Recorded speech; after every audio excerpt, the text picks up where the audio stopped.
Welcome to the Biblical Leadership at Work podcast. I'm your host, Jason Woodard. On this month's episode, we will meet Deborah McGee. With over 30 years of experience leading international operations across consulting, finance, manufacturing, and government sectors, Deborah has a wealth of wisdom to share.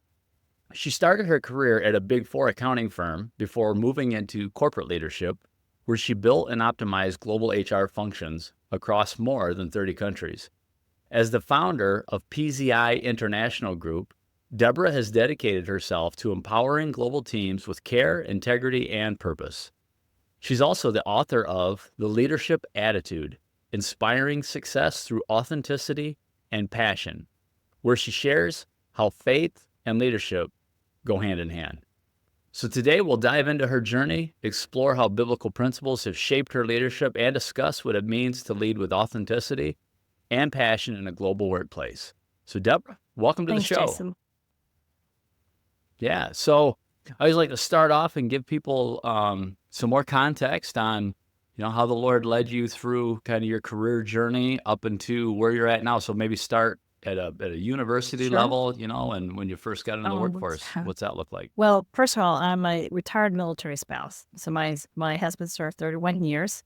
And in that 31 years, we had 22 moves. So getting my education at all was not the easiest thing. It only took 7 years and 5 universities to actually get a 4-year accounting degree before I could even start my professional career. But, during all the time when I was working through that, I did a lot of volunteer leadership.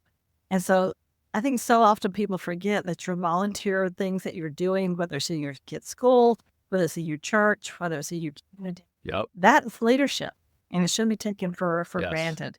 And so, for instance, I was a installation volunteer coordinator for like 800 volunteers before I even had a degree, in Belgium, for goodness sakes. So all these different things add up to who I became as a leader.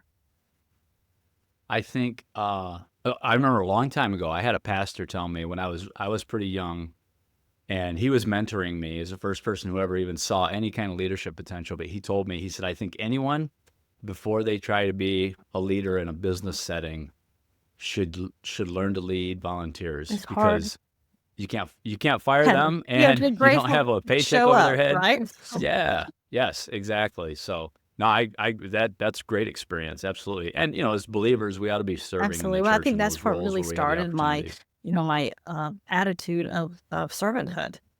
In the military, it's ingrained in us, not just the military members, but also the family, to serve others. That's what we're there for, is to serve in any way that we can. And so then I just pull that over to my corporate career as well, which wasn't always the easiest thing to do in corporate America, especially as a female. And I don't have a chip on my shoulder, but nonetheless, to be in the Big Four accounting firms for 13 years, as a female was not the easiest thing to do, especially in the 80s, 90s. And then transitioning out of there, which I loved the accounting field. And I really was, I was a senior manager with KPMG. I had probably book of business of 10 million. I had major clients in all organizations, and I really loved the clients. What I really hated was the bureaucracy of where I worked. And that's a big company, too. It was a big company, and there was a certain way things were done. And it's not always the most biblical way that is done. Yeah, right. I remember very early in my career being told, especially as a female, that my job was to be as aggressive as heck. Get out there and don't take no for an answer, and just keep going like a bulldozer, don't ever stop. Yeah. Were you doing auditing, Deborah? Is that kind of the field that you were in at that time? Was like auditing? I was actually in international taxation. So I am still. I am a CPA. Wow. I've been a CPA for 25 years. You know what CPA stands for, right, Jason? Go for it. Again. I know it is. Right. Can't pass again. So yes, I have kept my CPA all these years. I've never let it lapse. Nice. Because I would never ever take that again. It was very hard to get. But within that career, and I really thought that would be my career. I thought I would be a partner in the firms. That's what I was aiming toward. All while also being a military spouse and raising children and trying to have some type of I was raised a Southern Baptist. I was ingrained in me very early in my spiritual life. And, you Yeah. know, in the corporate world, it was not welcome in any way, shape, or form. So I really separated Yeah. myself from my professional life and my personal life. Fast forward Yeah. into international human resources, I switched careers after Sarbanes-Oxley came out and accounting wasn't going to be fun anymore. Thinking strategies. Um, I switched careers into international human resources, and I really found my calling there because what I was passionate about was the people. That's what I was passionate about. I was Yeah. supporting people in any way I could, especially internationally. Whether it was their payroll, their benefits, their housing, their relocation, just so many different things. And as a military spouse who had moved 22 times, including internationally, I knew how hard it was. So I had empathy with that.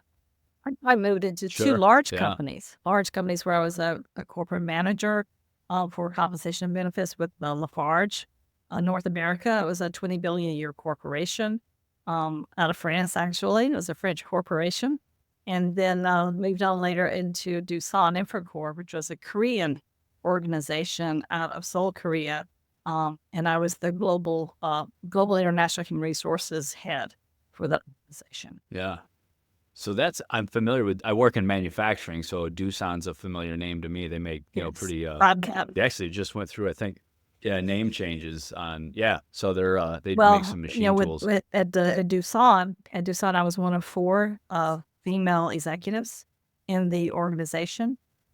There were 45,000 employees. It was a 20 billion a year Wow. organization, and I was one of four female execs. You know what? I will say this, Deborah, and you probably be proud about this. So our company has it's not really a division. It's every one of our businesses are legal separate entities. So that's how they operate. It's by a holding group. But either way, we have a business in South Korea. Our CEO is a lady, and she's been there a Awesome. long time. Yeah, she's really well respected within the Yeah, and organization there. So well, yeah. there is one thing that I always joked, kind of half joked, that it was the first time in my career not being a 25-year-old female was a good thing, because age definitely was respected, in there because Yeah. there wasn't that many of us around to do it. It was difficult but rewarding, and I would not have known how to run I run a multi-million-dollar corporation now myself in 30 countries. I wouldn't have known how to do that had I not had that great experience in those leadership positions to be able to Sure. know the business side of the house anyway. So I've had the opportunity a few times, including now, to work in international organizations. I have loved the experience of traveling and seeing other cultures and meeting what I would consider not only colleagues and friends from around the world. I mean, it completely changed my perspective of the world God created. When you spend time in other places and emphasize with people that live there and work there, and call them colleagues and friends. But I've always thought it must be an enormous challenge for leaders that do expat assignments to go and engage and build trust with people from, it's literally a different country, a different language, a different culture. I'd like to talk a little bit about that and your experience and what has been a make or break for leaders who have went and completed those assignments internationally. Honestly, individuals who are chosen for those expat assignments, the reality is they're superstars at home. That's why they were picked. That's why they're, hey, he's a great guy. He can do this job. This is wonderful. We need this guy here. I don't care what it costs. I need that guy there, Yeah.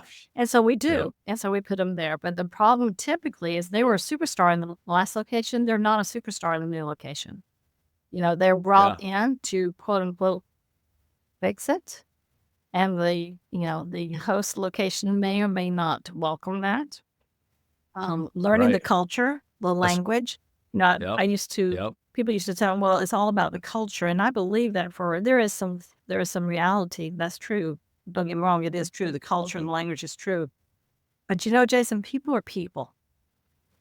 And once you get below that surface of culture and language and how they live or what they eat or how they shop, people are people, and they have their faiths, their goals, their aspirations, their family, just like we do. Yeah. Right. Right.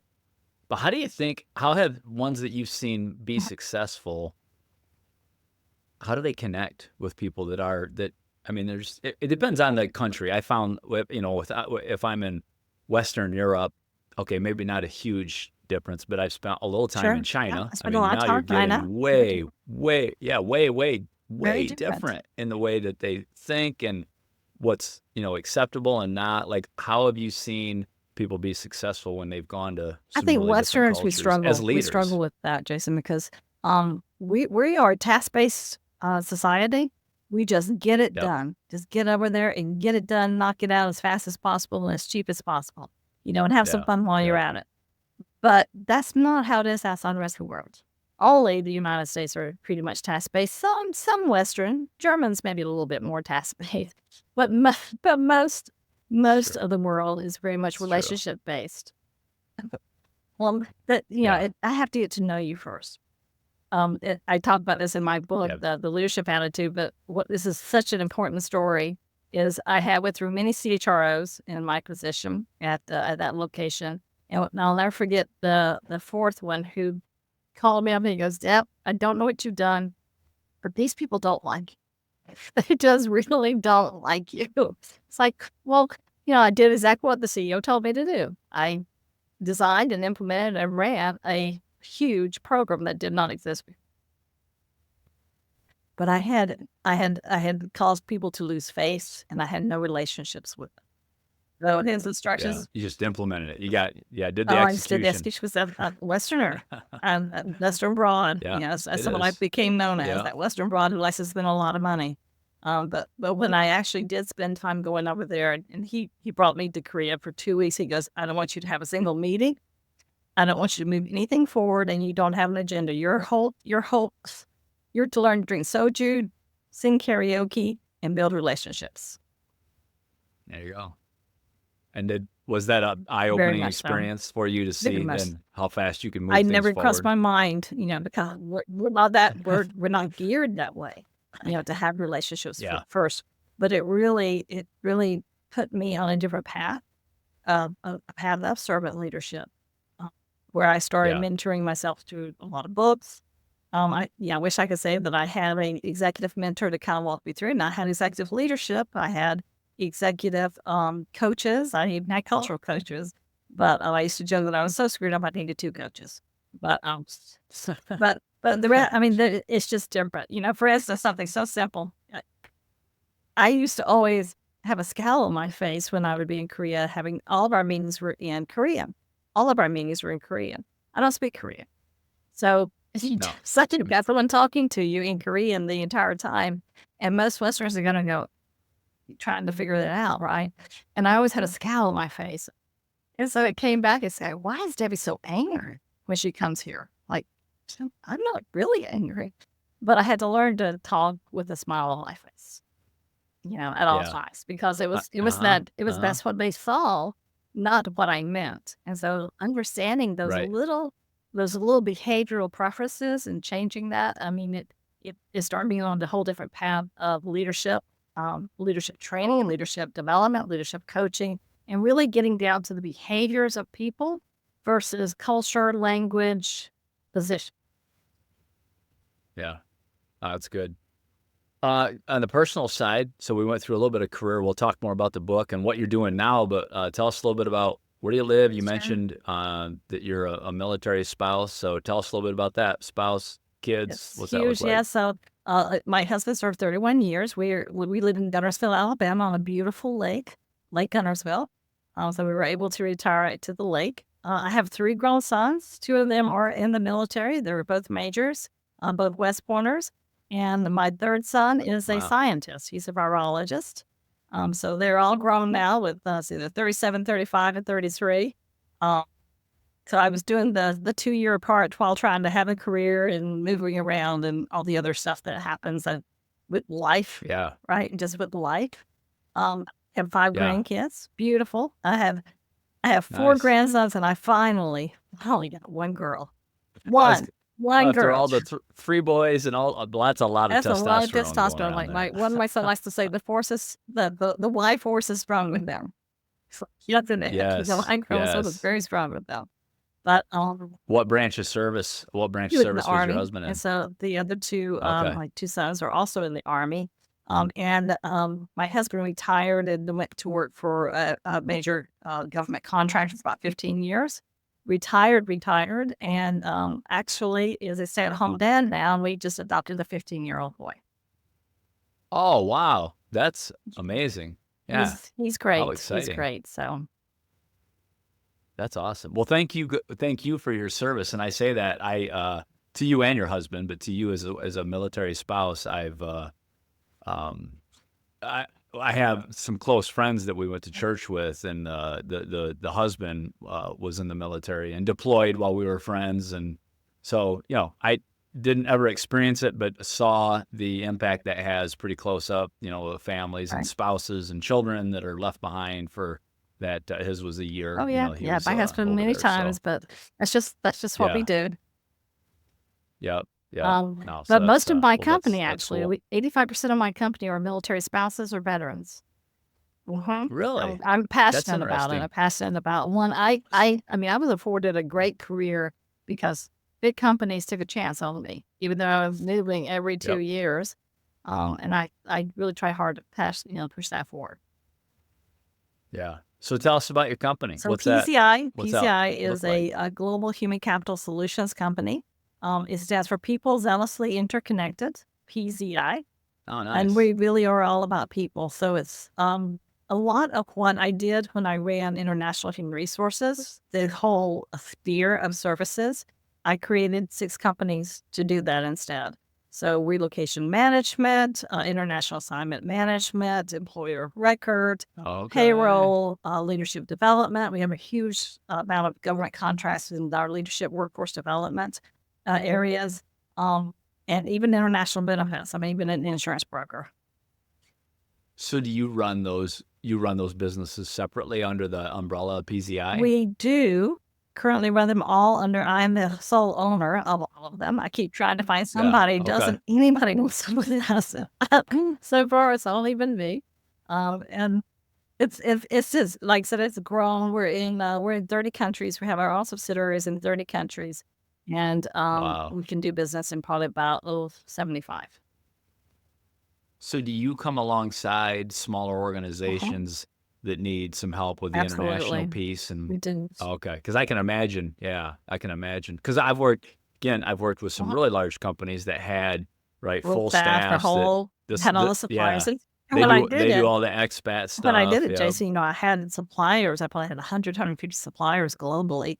Well, those relationships I had had for 20 plus years. And so they came along with me when I started the company. Yeah. Okay. So you help with international assignments. International. I can't imagine international benefits. We just doing benefits here is It is uh, you international know, benefits is much more complex. complicated, especially when you've got a U.S. person that you've got to coordinate both sides of it. But we even Yeah. developed our own international HRIS software called Eagle, Employee Global Logistics. So we developed it, we licensed it, and it's a global, HR software that integrates with Workday and many other companies. And so I have one Yeah. large government contractor who uses it for about 7,000 of their expats and foreign employee workforce. Wow. That's amazing. How long has the company 10 existed years. then? From 10 years. That's That was my amazing. Well, good retirement. for you. That's I got huge. bored. Yeah. Not bored now, are No, you? no, no, looking for the retirement. Yeah. You're ready. Your husband's like, you got to both retire twice is what's going to Exactly. have to That's the happen. plan. I have other plans, and the book thing can't just kind of came out of the blue. To be honest with you, it's one of those things that I thought I would do one day, and it came calling, and I said I should say I said yes, but I felt that the story they wanted was my professional story. The story they got was very Yeah. different, and so getting back into my spiritual side of the house, truly, this Holy Spirit just came into me and spoke stuff. It was like I don't even know where that came from, and it was just phenomenal. And everything that came out was just it was definitely where it needed to be. So did somebody else approach you originally about writing a book? Is Forbes that how that? approached me. They actually approached me for probably it was maybe a year or two. To be honest, I thought it was a Okay. scam. I mean, who would want to like that mean, really? And so finally it's like, okay, I'll talk with you. Fine, and And was the original idea around yeah, the original HR, idea, they people were development, actually leadership? looking Okay. for women who had done global corporate jobs, which is a little unusual, especially in Yeah. my situation. And that's what they actually were looking for. That's what drew them to me. And then of course the company developing, setting up my own company. And it's not a small company. I mean, we have probably about 200, some multi-million-dollar company, and we have maybe about 200 employees around the Yeah. globe. Want to Around the grow, world. but So then how did it transform into the end product, and how long did that it take? was tough. It probably took a year and a half. It it transformed when we first started talking, and then we went to meet with them because my husband wasn't convinced that it was something we really wanted to do. Um, with everything else you've got going on now, you're going to book too. Right. But it really, every time I met with them, more and more of how I led and kind of jumping back a little bit when I was with Doosan and doing all these amazing things, as the book talks about, we went through an enterprise resource planning exercise. I was let go. I wasn't planning. I actually went all the way to Korea to fight for our team not to go through the ERP process. Everybody else's function had been just completely disseminated, and we were running everything for the corporation. So why would they tear us apart? And they actually let me go. They flew me 7,000 miles to let me go. Yeah. Wow. I've never took that long of a plane ride to get fired. But so it Yeah, was, that's it was harsh. And it took me a long time, to be honest with you. It probably took me 6 months before I could even say it out loud because I was going to retire anyway. So it's easy to say you're retiring, but to be severed. And I yeah. wasn't, I was Yeah. only 50. I wasn't quite ready to stop working yet. But I never thought about starting a company. Never in a million years. People told me I should. It's like, what I did was so unique. How would you even do something like that on your own? How would you just do it? Yeah. And Yeah. I started. Our pastor had been challenging us for a long time to read the Bible in a year, and reality was probably I hadn't picked up a Bible in about 25 years. I mean, Wow. raised the kids to church. I went to church. I was saved at 10. I I did all the things that I needed to do, but I never had a real relationship with Jesus Christ until I was probably 50. And, Wow. so I had an experience that happened to me. My father passed away, who was, I was fortunate that I was raised by by a Christian family. I was very fortunate. But my father, when he passed away, um, and he was fortunate to die at home with my mother and my sisters there with him. And they told me that his last few breaths, he reached out 3 times, and they thought he was reaching out for them. But they realized on his 3rd breath, he wasn't reaching sideways, he was reaching straight ahead. And they knew someone was there to take him home. And Yeah. my mother said, honey, it's okay, we're good, go. And he did. And that was probably for me, Jason, to go, wow, this is real. Everything I've known, Yeah. Like it's everything I've real. heard, Yeah. everything I've Yeah. believed, but it's real. And so when I went through this experience, and there's a lot in the book that talks about, that path. But when I went through that experience and I sat down and started reading, literally. I mean, I'm a very structured person. I'm a CPA. I'm a very structured person. So, 2 Yeah. chapters in the Old Testament, a chapter in the New Testament, and I started writing out my prayers. I had never done that before. And the more I read, the more similarities I saw in business. It's like, oh my gosh, I deal with Goliath every single day. I deal with these things every single day. I just never thought about it in a business sense. Yeah. Yeah. Yeah. And Scripture's got And that's all all the the answers, right, answers. for us, And it's for just all like, of life. wow, it's Yeah. like a guidebook if you just will take the time to sit down, read it, and study it, not just Yeah. gloss over it, but actually study it No. and Dig in. pray. Dig like you're digging. I Yeah. had, I used to be someone who I pray to God a lot. I never let God talk to me. I talk to him all the time, but I never let him ever talk to me. And taking Yeah. that stop Listen. and saying, okay, before, like now as part of my leadership, I don't make any decisions without him. None. I mean, Yeah. and I used to think it's my gut, my instinct. My gut's not instinct. That's Jesus. I call him business Jesus. Yeah. That's my business Jesus. Well, Scripture says one thing: He'll give liberally if we ask, and that's wisdom. And yeah, I mean, I find myself many times I've prayed over a situation that I just wasn't clear on. It's not all situations are black and white. Although people like you and I love black and white process. This is yes or no. But there's a lot of situations that aren't, especially with people. Yes. And yeah, I can tell you many times I prayed and prayed for wisdom on something, and then it just Yeah. becomes clear. And I thank Yeah. God for I that. agree 100%. And, You asked for being the wisdom. CEO and, like I said, we have grown and, not everyone works out. We're a Christian-based organization and I've had some wonderful, wonderful Christians work for me, but it is a business too. Sometimes it's Yep. just not the right fit. And people are my passion. People are my passion. So having to let anyone go just really, really tears at me. And I've had to do it. Yeah. But I've never done it because of the business reason or because of their performance. I'm always starting from, Jesus, what do I need to do? I used to be before I get closer to my faith, I would be the one to go, okay, as a leader, have I done everything that I should have done for them? Maybe. But a lot of times it was me, have I done everything versus Yeah. Jesus, what do you want me to do?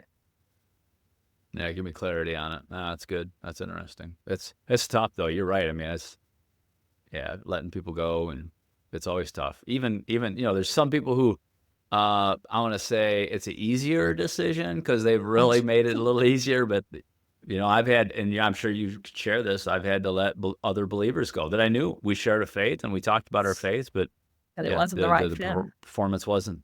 It wasn't the right fit. The Exactly. performance wasn't there, and that's tough. But I've always found myself praying before it and praying for them afterwards, praying for them, that whether they're a believer or not, that they would land on their feet and find whatever was God, Well, and wanted I found them through that. through the years that I'm a big believer, shut a door and gotta open a window. No, Yeah. he leads you where he wants you to be. And I Yeah, he truly does. Yeah. believe that my husband and I were supposed to be here in Guntersville, Alabama, and I fought that tooth and nail for a very long time. And now to see where he's put me and in this position, I truly feel my job as his daughter is to build a foundation for his people to have a place to work, interesting work, and do things for other people. And that's what we do. Yeah. We truly help other people. We support them in so many different ways. Yeah. No, that's good. I mean, to serve, right? You can take your gifts and go serve. That's what we're called to do as Absolutely. believers in the church.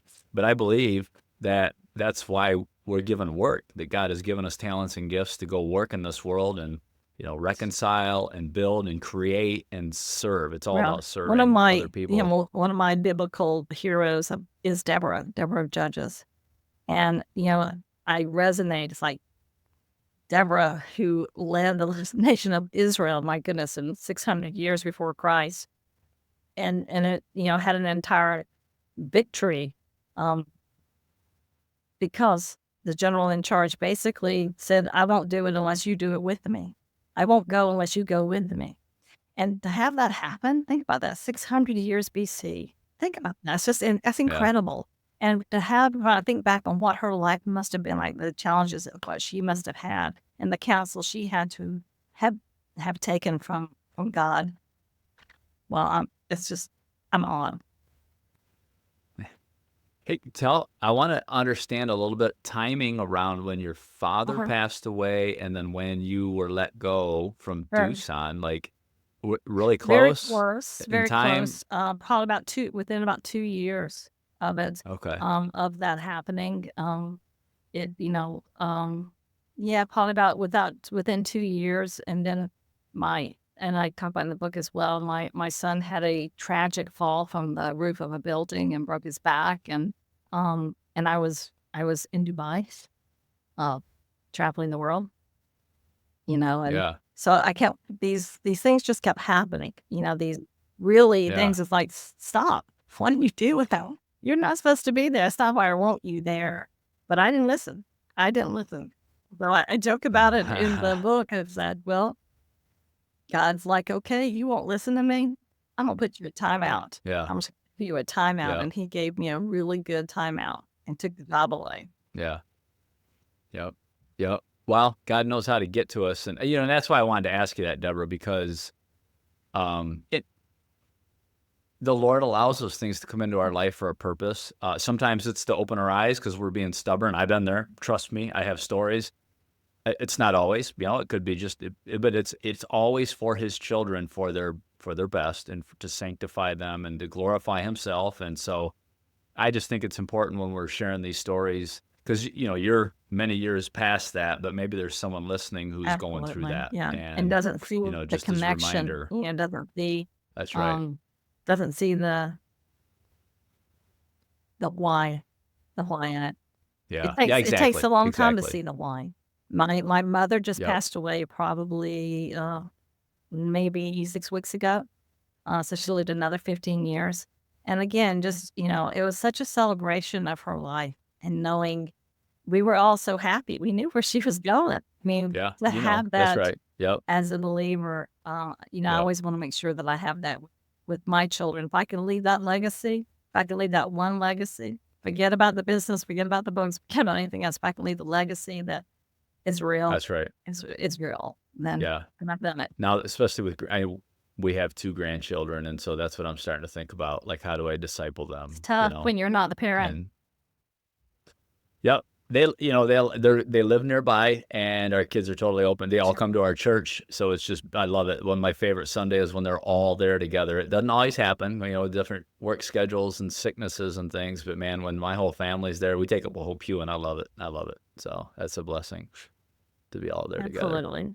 So I have a question around, I always ask people this, what is your, and this probably is in your book too, but like, what is your key core, leadership principle? What are the few things that you always go back to when you think about effective leadership?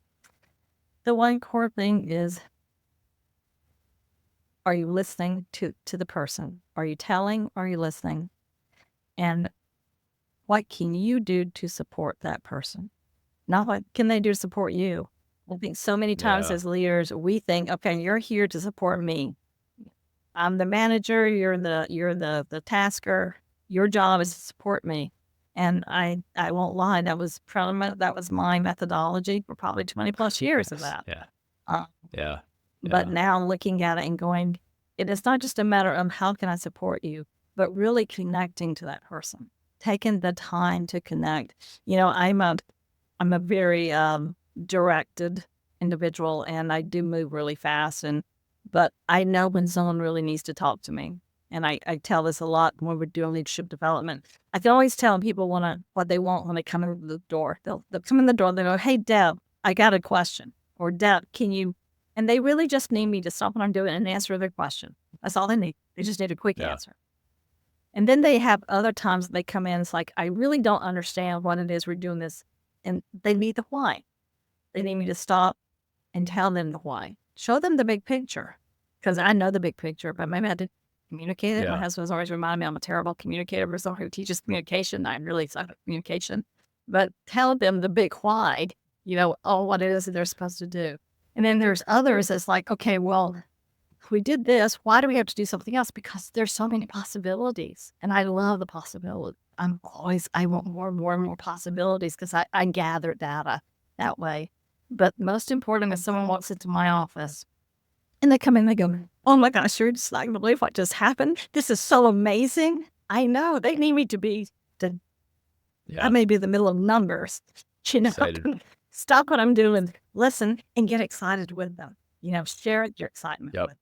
And it's typically a God wink. It's typically a God moment, so I'm always happy to do that. But when they come in and they pull up the chair, and they sit in front of me, they need to talk to me. That's when I got to Yeah. literally get away from my computer, stop, lower my tone, and just Yeah. have a conversation. Yeah. And that's inefficient, right? And I just was talking to someone else on the podcast the other day that hasn't come out yet, but he talked about how inefficient relationships are. And he's right. But and for those of us that love efficiency, it's hard, but it's the right thing to do. It's not but just the right it's thing to hard do. It becomes the most efficient way to do it. I think It that is I look back on long-term. my Yeah, career, that's right. and I was driving a really big bus, and I had a lot of people. I had over 20 people globally working for me, but they weren't on my bus. I was driving the bus without. They could get on, Yeah. they wanted to, Yeah. but it didn't really matter. I was going, and I don't. That's not how I lead anymore. I Yeah. want everyone on my That's bus. good. I want it overflowing till they can't fit anymore. So let's talk more about the book and what is what is benefit is people going to get when they go and buy your book, which we're going to put a link in the podcast, and make sure they go out to Amazon and check that out. But what are they going to learn from it? What's going to be the big takeaway for other I think Christian the first couple of chapters, they're going to workplace go, "Wow, leaders? she's really no different than I am." And then they're going to start seeing how some little tiny changes happened, and how could those little tiny changes maybe make a difference in their lives too? Have they thought about that? And they're not. I'm a big believer. 5% is it's the little things. It's the little things that you do that really make a difference in communications and make a difference in how you support people. And that all, the reality is, Jesus Christ was the greatest leader ever. We're still following him 2,000 plus years later. Yeah. So why wouldn't I? And, as part of my book is I start every chapter with a Bible verse. I relate it back to, for instance, I talk about informal leadership through Esther. What an example of informal leadership. She had no authority whatsoever, but saved the entire population. Yeah. Just because she Yep. could influence. Because she had influence. Yep. And how many Yep. people in your organization have influence but not authority? That's right. Yep. Yep. Yeah. The Law of E.F. Hutton. This was from John Maxwell's I love 21 John Maxwell. Irrefutable He was Laws. my first Right? one. My first Yeah. book was John Maxwell. Was it 21 That Characteristics was of mine. Leadership? Yes. He says the Law of E.F. Hutton, when the real leader speaks, everybody listens. And I love his story. So you talked about, coming up in a Southern Baptist church, and, my family and I have attended predominantly Baptist or non-denominational, which is Sure. Baptist in nature churches. And I've served as a deacon in these churches when I was 35 years younger than any man sitting around that table. And, it was the Law of E.F. Hutton, because everybody knew who the real leader Yes. was. And, at that church. And, unfortunately, I've served alongside some very godly men who didn't wield that ungodly as a leader. They used it in a very good way. But yeah, But that's very sometimes true. those with authority, Jason, aren't always the one with the influence. Well, I think that That's right. if you have the authority, 100%. therefore you're influencing people. That's not necessarily true. Yeah. Oh, you might be. You Yep. might be influencing them for the bad. I'm not so sure that I influenced people well in my corporate Yeah. days, but I do hope I'm influencing them to see that you can have your faith and work in the corporate world. Capitalism can survive, with Christianity. Absolutely. Oh, for sure. Yeah. I think it's I've become convinced that all of the true leadership principles that I know are biblical 100%. principles. All of them. And even, free market and good business and healthy businesses, all the principles that work in those environments are Well, what did biblical Jesus say, principles, right? Give Caesar what is Caesar's and give God what is God's. Yeah. So your book is good for Christian leaders that They're want also, it's not to for good for people learn and who just sharpen. are corporate leaders and will know how do I connect with informal leadership? How do I connect with people? How do I actually get people to stop and communicate with each other? And like I said, we do a lot of leadership development training. We've got probably 6 or 7 government contracts. We're influencing people every day. And it's truly about behavioral preferences and how you change little things you do, because you can't change anybody else. How can you change little things you do? Well, and that's a great, you know what? That's so true. That is so true, man. I think about when I'm praying about someone I'm struggling in Mhm. that relationship. I'm like, I got to pray about me in that piece because Lord, yeah, that person's heart is Yes. yours. Yes. What can you give, Deborah? Can you give us a couple of tidbits, a couple of examples from the book of maybe those little tweaks that people can make? Because I hear what you're saying, and that's good stuff. I'd like to hear a I couple think the maybe simplest thing to examples. do to, especially to connect to someone is show that you want to collaborate with them. The smile, the smile. And it's pretty simple to do, but Yeah, when we're in that mode, and we're trying to get people to do what we want them to do, we don't really want them to collaborate. We just want them to do what we want them to do. But the collaboration can start with just a quick smile. yeah. Or I a had to have horse. that feedback.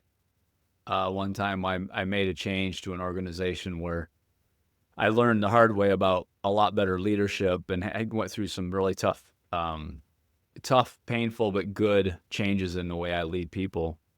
And I did have a mentor for it. Thank God for that man. But I remember I would come into the shop every day, just my normal come in. And after a while, people are like, why you always come in here looking like you're Yes. mad? You don't smile. I'm like, I'm just walking and going to my office. Or like, you look like you're Because you're already mad. in your head. You're So in your yeah, head. You're moving things forward in your yeah, head. yeah, That's why. It's the yeah, hardest thing for people like us who insist on moving things forward. We just have that action. We have to do it. Is to is to connect and collaborate with someone who just wants a relationship. That is so hard. yeah, And here's a little easy little tidbit. Those individuals who really want relationships, they're the ones with the pictures of their family everywhere and their dog, and they're always asking how everybody is and how her mother or her she was sick, and and it's like, gosh, I just need the report. Can you just give me the report? Walk into that person's office, cube, whatever, and just go, so how was your son's game last night? You yeah, really want the reports, what you really want, and walk out. Don't ask. Don't bite your tongue. Don't ask for it. yeah, Walk out. Start showing that you actually do care about them, and you'll get more than just the report. You'll get their loyalty, and that's everything. yeah, I talk yeah, about it in the book a little bit. This is a true story, and I talk about it in a lot of my leadership, about when I first kind of changed how I connect and how I use my preferences. I had an individual that I was trying to let go, um, for a long time, like 6 months. I had so much documentation, and HR would not let me fire him. And we went through this. We went and used Insights Discovery. I'm gonna drop a name there, but Insights Discovery is an assessment that we use. And we went through it, and this individual had been such a stark reformer for me and had just completely stopped and was just antagonistic. I couldn't get anything from him. It's like, dude, you just gotta go. You gotta go. When I started giving him the information, like if I knew I needed a report on Wednesday afternoon, if I told him on Tuesday or Monday, hey, by the way, by Wednesday close of day, I really need this report, and this is how I need it. He showed up every time. I promoted him to a manager 3 months later. Hmm. Just Just making some tweaks. tweaks in Just your weeks, approach. Yeah, and he took the time to give me what I needed too, not at the last minute, but and yeah, not so much data that I couldn't read it anyway. But as we call it, bluff, right? Bottom line up front. Just give me the yeah. information that I need up front, the few I like bullets that that. I need to have to make my decision, and I trust that you've got all the data because that's what you do. That's what I know you're good at it. And if I need the data, I'll Yeah. ask you for the data. Otherwise, I just need the bottom line up front. So the book is called again, The Leadership Attitude. You can grab it on Amazon, right? We'll Yep, link to Deborah it. E. McGee. And is it Deborah E. McGee? And yeah, is it Kindle? You can get it Kindle, on and it's Kindle. I'm also a big audio. Kindle You can reader. also Yeah. read it on audiobook. You can download it. Did you do I the did audio for not. it? I did not. I thought my voice is Yeah. just a little bit too southern. So, Yeah. All right. but I do love the That's person. cool I to mean, go through we that interviewed a process. lot of different people, and she put it this way: she made me cry. Oh, nice. Good. So you can get it Audible, you can get it Kindle. That's good. So you're an author, but I always like to ask my guests, who do you like to read? Who do you like to listen to? Who are your favorite podcasters, authors to keep yourself sharp, spiritually or leadership, A little bit, both? but Like, who do you? probably for me, I love Patrick Lencioni. I've read every one of his books. I love John Gordon. I love all of his books. I read every Bob Maxwell book that there is. So Yeah, those are probably that's how I learned leadership. That's how I mentored myself, was through books. yeah, I wish I'd had a person to do it for me. But I knew what I was looking for. And that, I think all of those individuals led me to, I think they led me to the Bible, to actually read and be mentored by the one person who really could mentor me. yeah. Well, and Lencioni and Maxwell, very, very familiar with both those guys. Is right. I've read most of their stuff. They're Yeah. both believers. And it showed through, So I'm because actually, their yeah, passion for it is. people. And that's what we're all about Yeah, here, is supporting each other and taking care of each other, yeah, really is what I think our mission on this earth is. yeah, yep. That's right.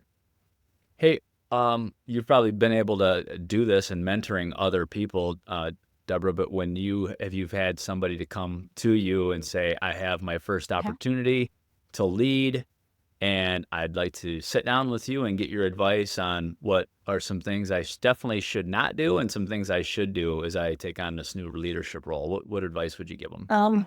First, what are you wanting to get out of this? What is it you're wanting to get? Is it wanting title, money, prestige? Because that'll tell you right up front, am I in it for me? Or am I in it Yeah, for the organization, or am I in it for people?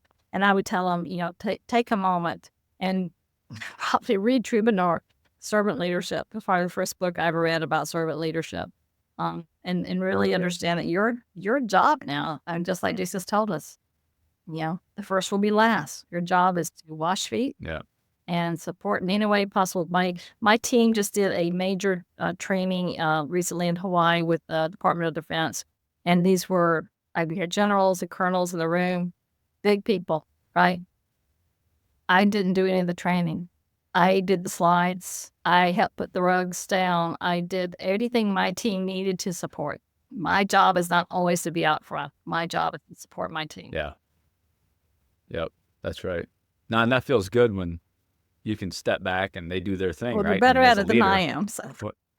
yeah, when I see my team, collaborating and working together and solving problems, and I'm there to just support them, and they take the wheel and go. That's Yes. huge.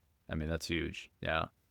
Hey, how do you honor Christ in your work as a CEO of a company, a global company? That obviously not everyone there is Yeah. believers. You're serving people inside outside the church. Like, but how do you, when you go into work every day, what are some things you do to try to honor the Well, I Lord start my in your day. I work? start my day with. I'd spend. I'm usually up at 3:30, 4 o'clock in the morning. I figure I can sleep when I'm dead. But I I'm up early. I usually try to spend at least an hour, reading my scripture, doing my prayers. I'm always listening to Christian music coming in. It gets me in the right mainframe. And I have a huge wooden cross on my office. And I love the fact that Yeah. we have a lot of windows, so when I'm on a video conference, it resonates right there too. You can see it. And I want to Yeah. make it clear. And I'd lead the way Jesus Christ wanted me to lead, because I look at this as his business, not mine. Yeah. That's right. Yep. Yep. And so, yeah, no, that's good.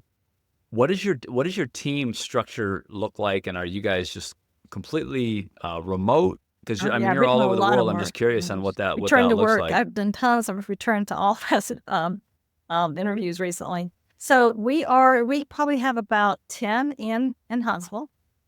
That's where our headquarters is at.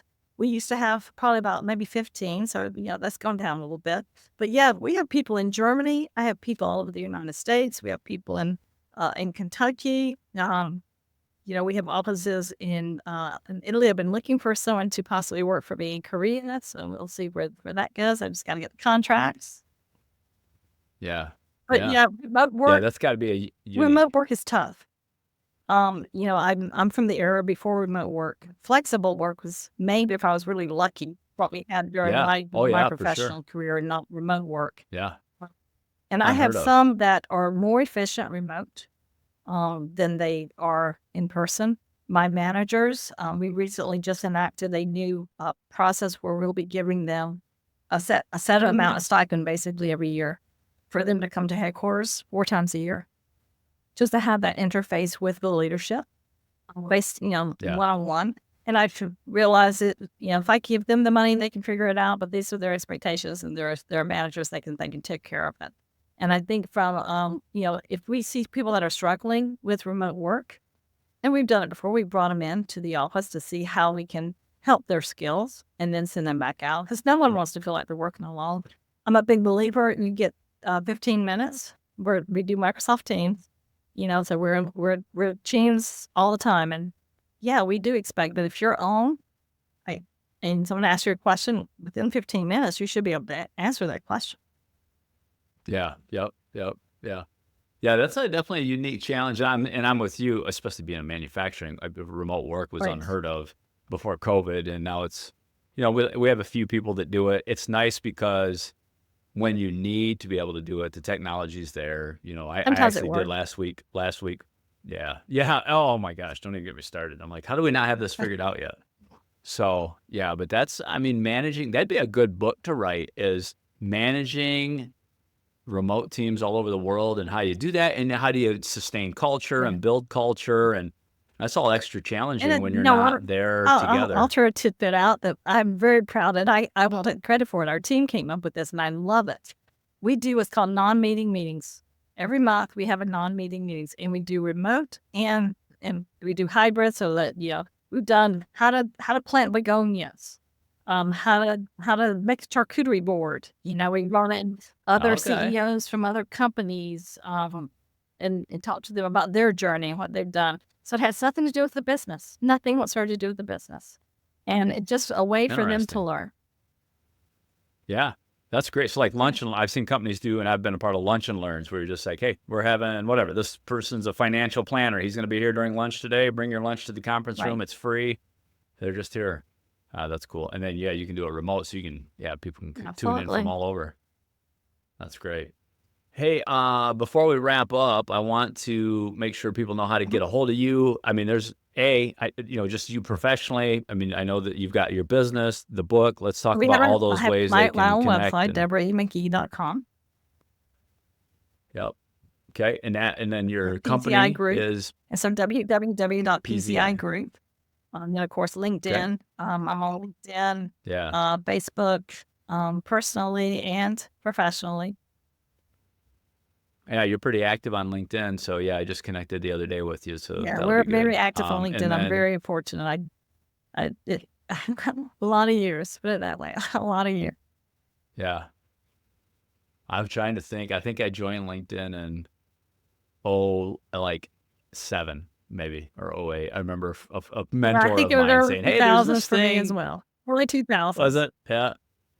Yeah, it's come a long ways. It's come a long way. So yeah, we'll link to all those so people can reach out, whether they're again, recommend grabbing the book for sure. Yeah, I love those things. It reminds me of, going back to my books I've read, John Maxwell and Lencioni. A lot of that is small stuff that you're like, I can do this. I can think differently about this Right. tomorrow. I can do Right. this right immediately. These They're aren't not giant, huge huge, major steps. changes. Jesus didn't make it hard for us. We make it hard for us. Yeah. We do. We Yes. overcomplicate it for sure. Yeah. So anything else you'd like to cover before we wrap up? No, I I really think, appreciate I you. think my message Yeah. is comes through loud and clear in the book, and I hope in the company as well, is, take time to support each other. Just when you're, as my husband always says, like, when you're dead, do you really want on your tombstone how many reports you got out and how many meetings you attended, or do you want what you did for people? Yeah. And you mentioned it earlier, especially for those of us now with, grandchildren, you really start thinking about that, your legacy, really. You just want to impact people, your kids, your grandkids, and those you've worked with, for the Lord. Absolutely. Where possible, to share the gospel where you can and live for Him, work in a way that honors Him that's huge. So yeah. Absolutely. Well, Deborah, thank you for sharing your wisdom and faith with us today. It's been a privilege having you on the show. And to our listeners, thank you for tuning in again. If you enjoyed this conversation, I'd love to have you connect with me. You can leave a rating on your podcast app. You can also subscribe to the YouTube channel, so you'll get more great content that way. And join us again next month as we hear from another faith-driven leader striving to honor Christ in their work. Until then, stay strong in your calling and keep leading with excellence.